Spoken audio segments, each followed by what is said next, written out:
Oli ku There is Still Hope, channel y'essuubi. Yes, mbaniriza mu linnya lya Mukama waffe Yesu Kristo ku mukutu guno There is Still Hope. Ekitegeeza nti wakyaliyo essuubi. Nze naawe wakyaliyo essuubi ery'okutuukirira mu Katonda. Yesu yeebazibwe. Katusabeko. Katonda omuyinza w'ebintu byonna, twagala okwebaza ku lw'akaseera kano akalungi ke tufunye okugabanako ekigambo kyo. Amannya n'eddoboozi Pali Catherine Twesigye. Ndi muweereza ku Divine Power of Christ Ministries. Nga nange ndi musanyufu okubeerako ku mukutu guno olunaku olwaleero. Njagala okugabanako n'abali ku mukutu guno ekigambo Omwoyo Omutukuvu kye yatuuziza ku mmeeme yange. Ng'ekigambo kino kyogera ku muwanika. Kiri mu Luka essuula e16 okuviira ddala ku lunyiriri olusooka okutuuka ku lunyiriri olw'13. Nga bw'osoma mu kigambo waaliwo Yesu yali ayogera olugero olw'omuwanika eyalina mukama we. Mujja kunzikiriza tuyiseemuko mu kyawandiikibwa kino tusomeyo nti awo n'agamba abayigirizwa be nabo nti waaliwo omuntu omugagga eyalina omuwanika we. Oyo bamuloopa gy'ali ng'asaasaanya ebintu bye. N'amuyita n'amugamba nti kiki kino kye mpulira ku ggwe? Bala omuwendo ogw'obuwanika bwo, kubanga toyinza nate kubeera muwanika. Oyo muwanika n'ayogera munda mu ye nti, naakola ntya kubanga mukama wange anziggyako obuwanika wange? Sirina galima n'okusabiriza, nkwatibwa ensonyi. Mmanyi kye nnaakola bwe nnaagobebwa mu buwanika bansembeze mu nnyumba zaabwe. Yesu yeebazibwe. Katusooke tukomeko awo, tujja kweyongerayo. Yesu Kristo yali ayogera eri abayigirizwa n'abantu abaaliwo awo mu biseera ebyo. Yesu yeebazibwe. Ng'abagerera olugero nti waaliwo omuwanika eyalina mukama we. Naye mukama we ono yagenda okuwulira ng'alina emboozi gy'awulira ku muntu gwe yeesigisa ebibye.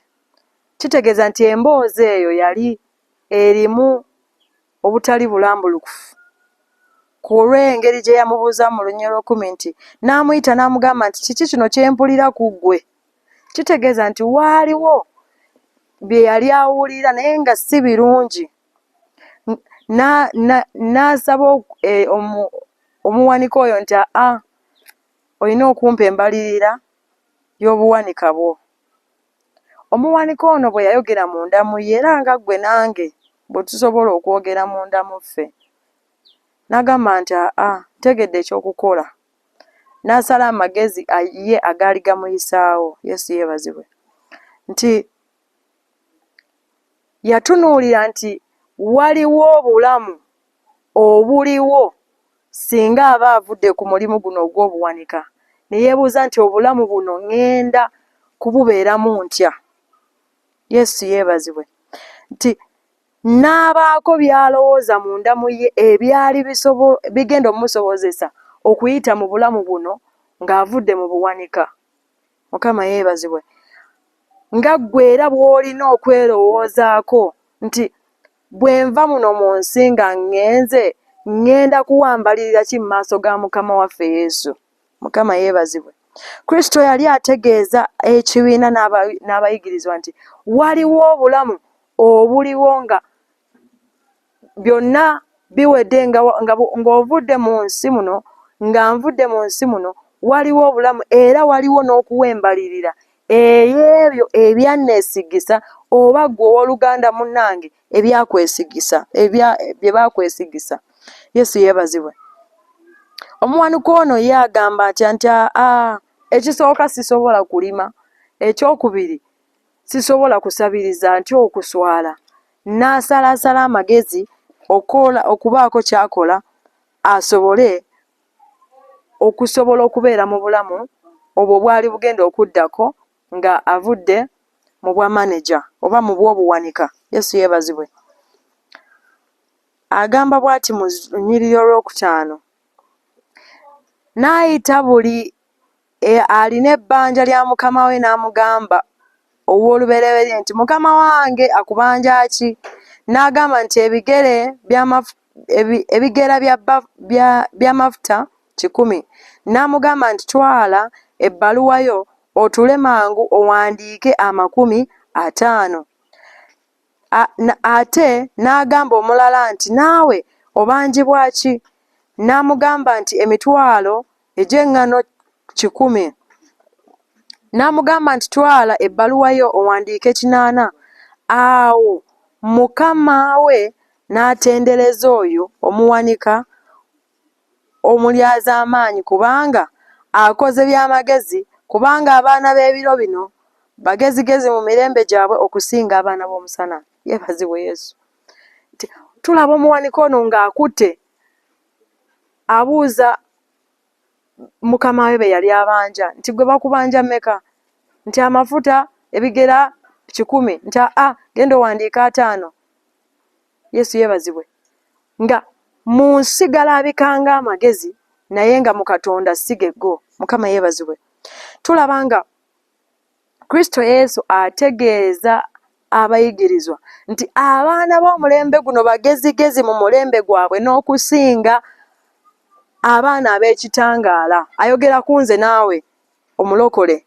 Yesu yeebazibwe.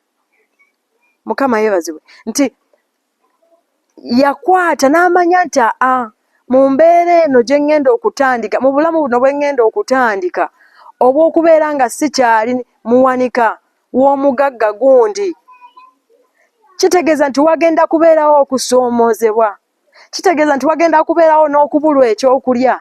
Sinakindi ŋŋenda kuba sikyasobola na kufuna ka transport akantuusa gye ŋŋenda. Yesu yeebazibwe. Akola atya? Akozesa obukujjukujju n'amagezigezi okusobola okwetuusaako ebyo atya mu bikolwa. Mukama yeebazibwe. Yesu yeebazibwe.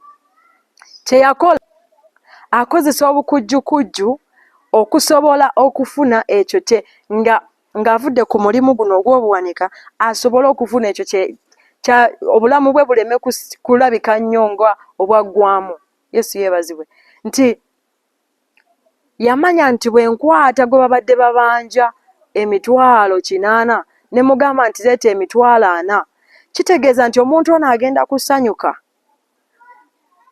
Era enkya singa n'aba nsanze ku kkubo nga sikyasobola kwetuusaako kyonna kye njagala okwetuusaako, bw'anandaba ajja kunkwatirwa ekisa abeeko kyampa. Mukama yeebazibwe. Nti era ne tulaba nga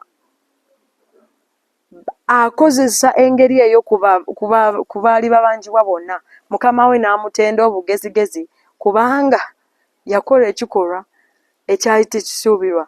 Newankubadde yali amukozeseza loozi naye yamulaba nga mugezigezi. Ku lwaki? Kubanga yeeteekerateekera eby'omu maaso. Yesu yeebazibwe. Ekibuuzo kiri eri ggwe nange owooluganda, bimeka by'otadde mu mulimu gwa Katonda? Bayibuli etugamba nti mu Matayo 6:19-21 nti tutereke eby'obugagga byaffe eyo obutalagge, etali babbi, etali bisobola kubirya. Yesu yeebazibwe.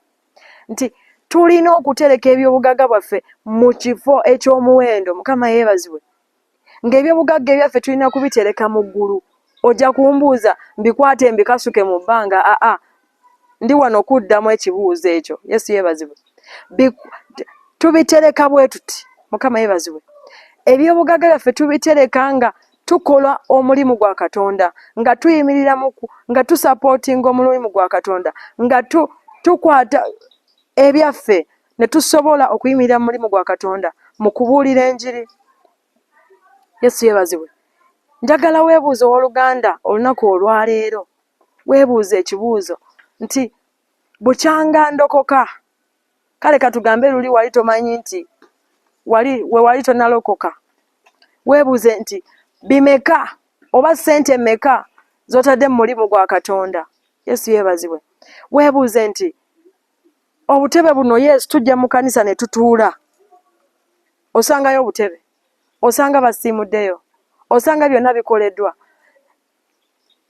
Bumeka bwe wakateeka mu kanisa. Ssente mmeka ze wakateeka mu njiri. Yesu yeebazibwe. Wakagulayo emizindaalo emeka mu kanisa ye wammwe eyo gy'osabira owooluganda. Yesu yeebazibwe.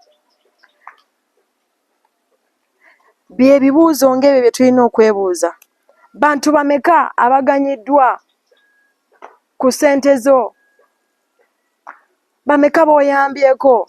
Yesu yeebazibwe. Eyo y'engeri gye tweterekera eby'obugagga mu ggulu. Mukama yeebazibwe. So si kubikwata omulala ajja kubuuza nti tubikasukayo bukasusi. No. Yesu yeebazibwe. Naye wabula nga tuyimirira mu mulimu gwa Katonda oguba gugenda mu maaso. Yesu yeebazibwe. Nti Kristo tulaba nga ageraageranya abaana ab'ekitangaala n'abaana ab'omu kizikiza, ab'omu nsi. N'alaba nga abaana bali bakozesa obukujjukujju bungi n'amagezigezi mangi okusobola okweterekera eby'obugagga ebinaabayamba enkya. Naye gwe nange nga tuvudde ku nsi olunaku olwaleero waliyo okuwembalirira. Yesu yeebazibwe. Kubanga bali bo already omusango gwabasalirwa. Yeebazibwe Yesu.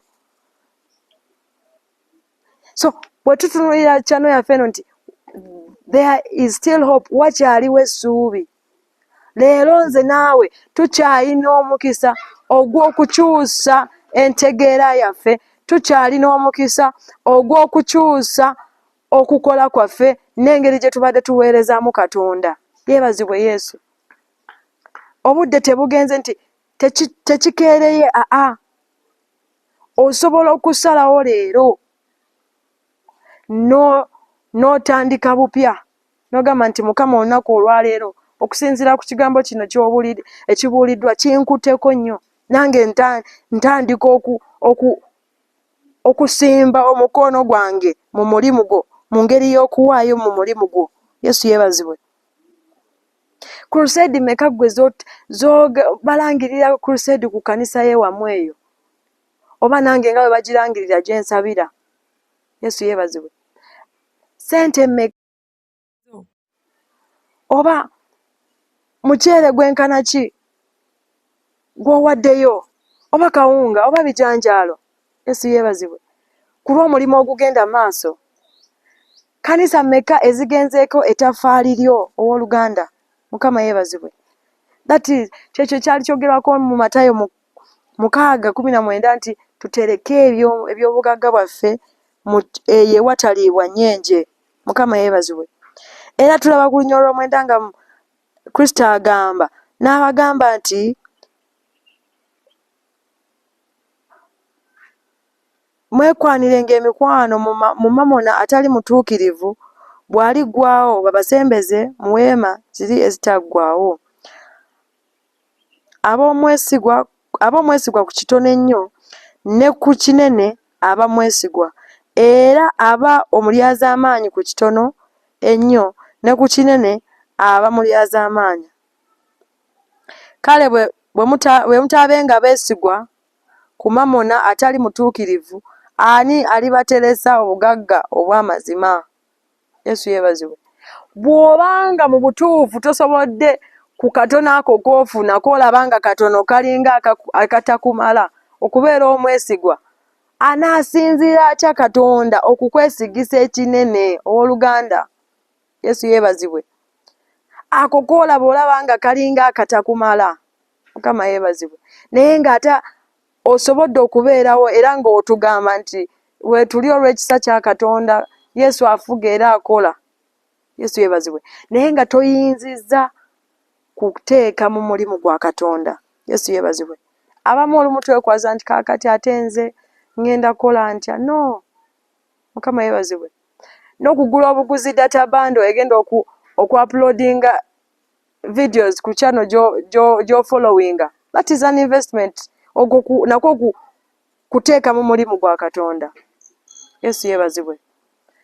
Abooluganda, Kristo Yesu yayogera olugero luno ng'ayina obubaka bw'atuusa eri abaali batudde mu maaso ge. Yesu yeebazibwe. Yali tategeeza nti tubeere bajagujagu oba tuguleme kukola eby'amazima tusobole okuŋŋaanya ssente nnyingi. No. Yali agezaako okutulaga kubo ki lye tulina okuyitamu okuweereza. Mukama yeebazibwe. Ezimu ku ngeri y'okuweerezaamu Katonda. Yesu yeebazibwe. Kubanga twayitibwa mu ngeri ez'enjawulo. Abamu basumba, abalala batume, abalala baweereza, abalala Mukama yeebazibwe. Naye buli omu mu kiti kyo labanga igwe Yoshua yagamba nti nze n'ennyumba yange tunaaweerezanga Mukama. Yesu yeebazibwe. Gwe n'ennyumba yo muweereza mutya Katonda? Muyimiridde mutya n'omusumba weeyo gy'oli? Oyimiridde otya? Yesu yeebazibwe. Mukama yeebazibwe nnyo. Abooluganda, maliriza mbagamba nti tubeere beesigwa mu ekyo Katonda kyatuuziza mu ngalo zaffe ku lw'omulimu gwe. Yesu yeebazibwe. Abalala babeera ne ssente ne baziteekamu, ate nga balokole n'aziteeka mu bintu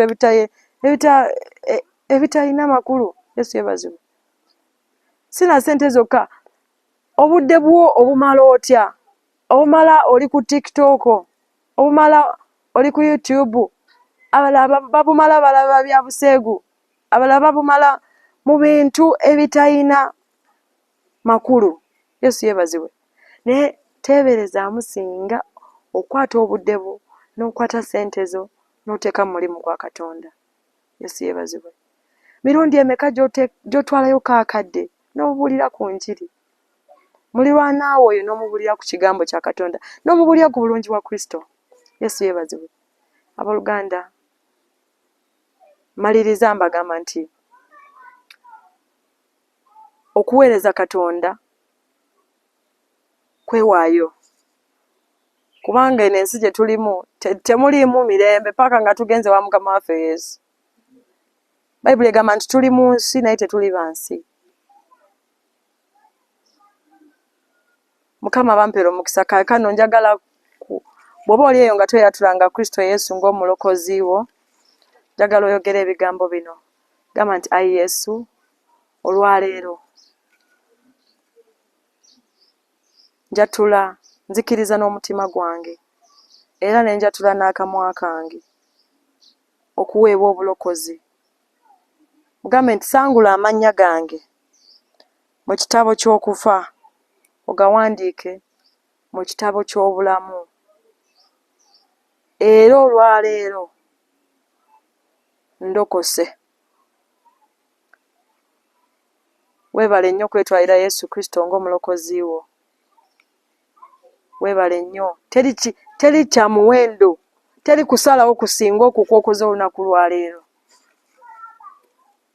Yesu Kristo abampeera omukisa. Weebale kulaba There is Still Hope. Okumanya ebisingawo tukubire ku 0752 34 14 oba ku 0761 08 83 15. Osobola n'otufuna ku email eya tshitv74@gmail.com. Eno ye There is Still Hope, channel y'essuubi.